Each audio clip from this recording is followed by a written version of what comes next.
présenter un exposé sur le système solaire. Mais nous vous invitons, par l'imagination, à un voyage inoubliable dans le cosmos.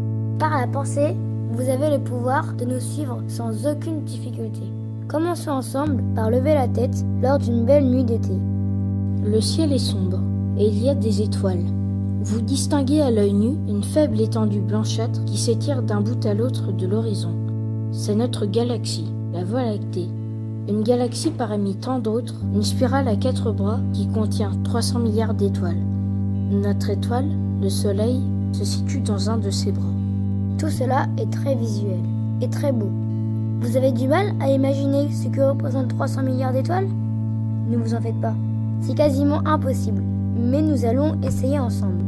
Prenez une boîte en carton de 1 mètre de haut, de large et de profondeur et remplissez-la avec du sable fin.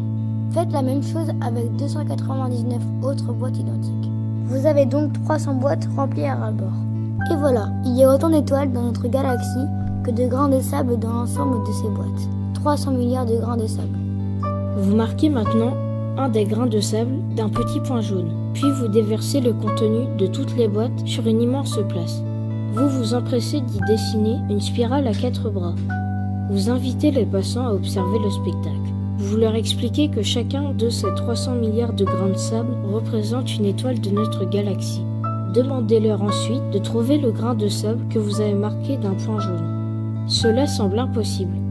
Deviner où se trouve le Soleil dans notre galaxie s'avère être un défi comparable, sans parler de repérer la Terre, 100 fois plus petite et beaucoup moins lumineuse. Nous autres, êtres humains, vivant sur Terre, ne sommes vraiment que peu de choses. Vous vous dirigez, par la pensée toujours, vers notre étoile, le Soleil, immense. Pour établir une comparaison, s'il avait le volume d'une pastèque, la Terre, à l'échelle, aurait une taille si petite qu'elle ne serait visible qu'avec une loupe. Et pour respecter les distances, il faudrait la chercher à 43 mètres de la pastèque. Vous voilà à la surface chaude et bouillonnante du Soleil. Vous avez très chaud. C'est normal, il fait 6000 degrés. Mais vous n'osez pas aller en son cœur, dans lequel il fait près de 16 millions de degrés Celsius. Vous scrutez les alentours. 8 points lumineux semblent se distinguer des autres.